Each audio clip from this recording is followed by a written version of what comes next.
জামায়াত ইসলামের এখানে একজন সংসদ সদস্য না, জামায়াত ইসলাম নিয়ে সাম্প্রতিককালে অনেকগুলা জামায়াতের এবং শিবিরের নেতাদের নানা রকমের নৈতিক স্খলনজনিত অভিযোগ সামনে আসছে।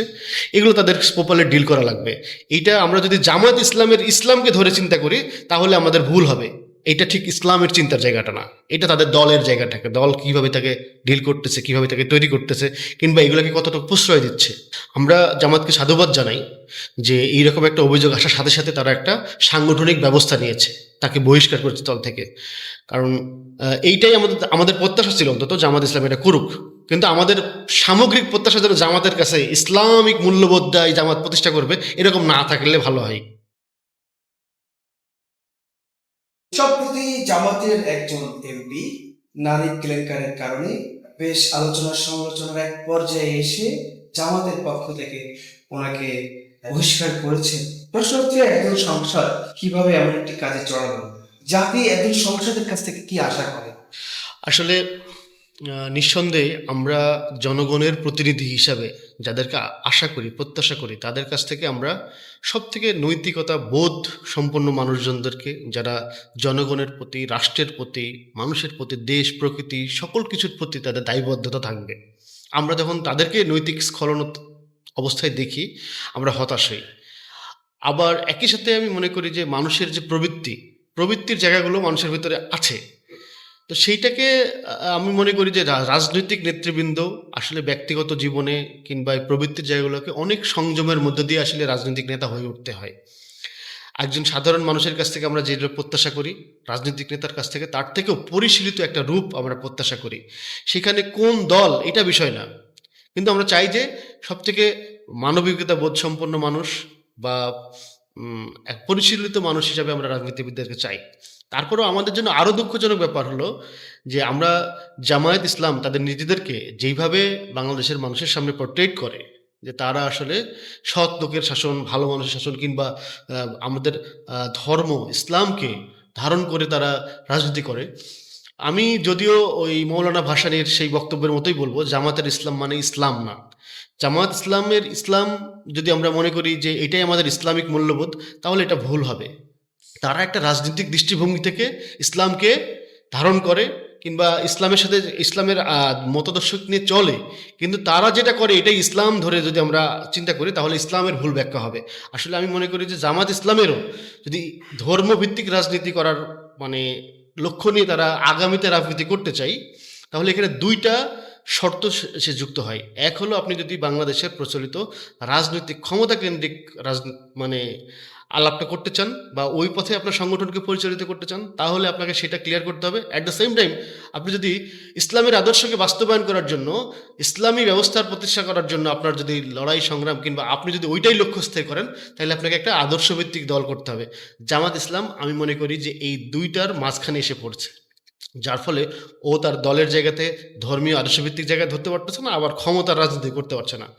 তো দুইটার ব্যাখ্যা তাদের কাছে আলাদা করে নিতে হবে, অবস্থা নিতে হবে। তবে আমি মনে করি যে জামায়াত ইসলামের এখানে একজন সংসদ সদস্য না, জামায়াত ইসলাম নিয়ে সাম্প্রতিককালে অনেকগুলা জামায়াতের এবং শিবিরের নেতাদের নানা রকমের নৈতিক স্খলনজনিত অভিযোগ সামনে আসছে। এগুলো তাদের প্রপারলি ডিল করা লাগবে। এইটা আমরা যদি জামায়াত ইসলামকে ধরে চিন্তা করি তাহলে আমাদের ভুল হবে। এটা ঠিক ইসলামের চিন্তার জায়গাটা না, এটা তাদের দলের জায়গাটাকে, দল কিভাবে তাকে ডিল করতেছে, কিভাবে তাকে তৈরি করতেছে, কিংবা এগুলোকে কতটা প্রশ্রয় দিচ্ছে।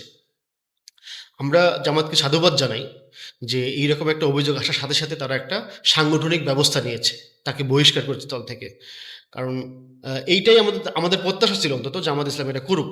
কিন্তু আমাদের সামগ্রিক প্রত্যাশা যেন জামাতের কাছে ইসলামিক মূল্যবোধ দেয়, জামাত প্রতিষ্ঠা করবে, এরকম না থাকলে ভালো হয়।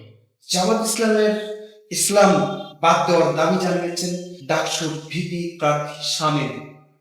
আপনার প্রশ্নের উত্তর আমি মনে হয় আগের বারে দিয়ে দিছি যে জামাত ইসলামের ইসলাম বলে আলাদা করে দেখার সুযোগ নেই, ওইটা তাদের রাজনৈতিক অবস্থান, ঠিক আছে। কিন্তু আমাদের ধর্মীয় মূল্যবোধটাকে ভিন্নভাবে দেখতে হবে, এটা জামাত ইসলামের ইসলাম না। তো শামীম যে আহ্বান জানিয়েছে, আমি নিঃসন্দেহে এটা বলবো না যে তার দলের নাম থেকে ইসলাম বাদ দিতে হবে, এই দাবিটা আমার জন্য অমূলক মনে হয় রাজনৈতিক জায়গা থেকে। কিন্তু মানে আমরা যেন তাদের ইসলামটাকে ইসলামী মূল্যবোধ হিসাবে না দেখি। জামাতের সাথে আমাদের একটা নির্বাচনী জোট হয়েছে, আমরা নির্বাচন করেছি একসঙ্গে, আমরা নির্বাচনী জোটের রাজনীতি বাংলাদেশে যদি খেয়াল করে দেখেন, জামায়াতের সাথে প্রায় 16-17 বছর বা তারও বেশি সময় ধরে রাজনীতি করতেছে বিএনপি। আমরা জামাতের সাথে কোনো আদর্শিক জোট করি নাই, আদর্শিক রাজনীতি করতে চাই না। জামাতের রাজনীতির আদর্শিক জায়গা একটা ভিন্ন জায়গায়, এনসিপির আদর্শিক রাজনীতি ভিন্ন জায়গায়।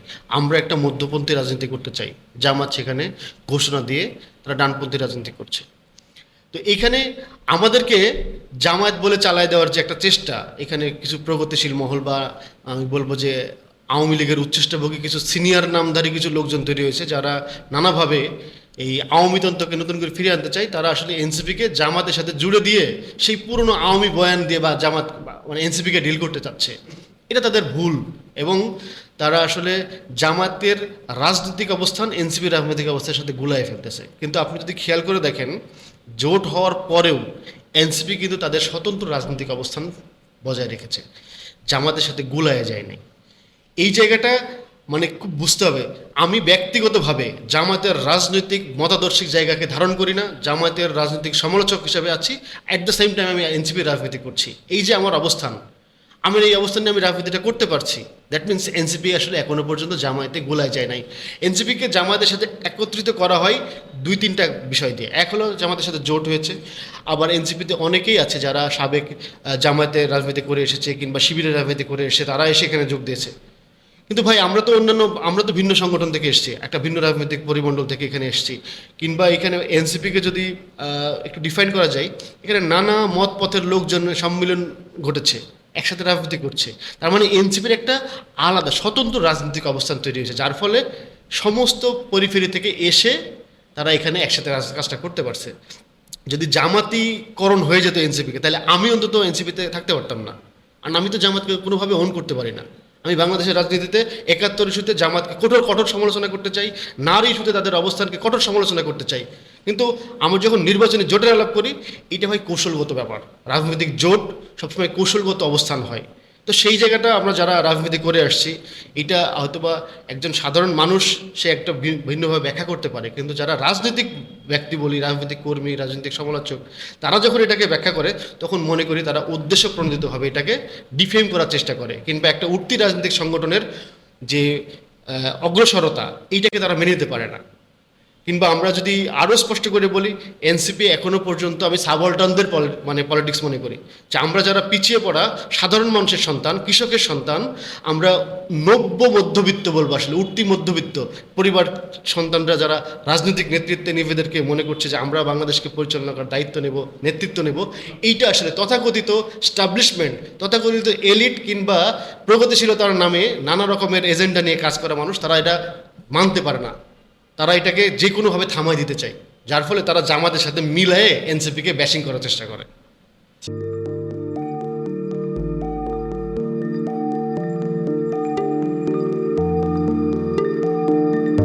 পহেলা জানুয়ারি 2026 ইউটিউব জার্নালিজমের অগ্রদূত changeTV.press সংগ্রাম মুখর 7 বছর পেরিয়ে পা রাখলো গৌরবান্বিত 8 বছরে। এই আনন্দ প্রহরে সবাইকে নিরন্তর শুভেচ্ছা। আমি নিজেকে ধন্যবাদ মনে করি, আমি সৌভাগ্যবান। চেঞ্জ টিভির পক্ষ থেকে আমার সাক্ষাৎকার নেওয়ার জন্য তারা আসছেন, এবং চেঞ্জ টিভি দীর্ঘ 8 বছর ধরে এই কাজগুলি করছে। আমি তারা অনেক ভালো কাজ করেছেন, দেশের মানুষের সুখ দুঃখের কথা প্রত্যক্ষ তুলে ধরছেন। আমার আশা থাকবে চেঞ্জ টিভি সামনের দিকে উত্তরোত্তর আরও সমৃদ্ধ হবে। একটাই শুধু আমাদেরকে উপদেশ দিতে চায় তাদের কাছে, সেটা হচ্ছে সত্য কথাটা মানুষের সামনে তুলে ধরা, মানুষের ভিতরে কি চায় তাদেরটা তুলে ধরা, মানুষের প্রত্যাশা তুলে ধরা, এবং মানুষের মধ্যে এই যে দেশাত্মবোধটা এবং সত্যবাদীটা, এটা জাগরণ করে চেঞ্জ টিভির সামনে থেকে এগিয়ে যাবে। এবং যারা দেশের কথা চিন্তা করে এবং দলমত নির্বিশেষে যে লোকগুলো আছে, তারা দেশের কথা চিন্তা করে, দেশের উন্নয়নের কথা চিন্তা করে, কোনো পক্ষপাতিত্ব করে না, তাদের বক্তব্য দেশের মানুষের তুলে ধরা, এই কাজগুলি সামনে এগিয়ে নিয়ে যাবে, এটা আমাদের প্রত্যাশা। অনেক ধন্যবাদ আপনাদেরকে, দেশবাসীকে, দেশবাসী সবাইকে আমি ধন্যবাদ জানাচ্ছি। changeTV.press এক ফোঁটা হলুদ নেই।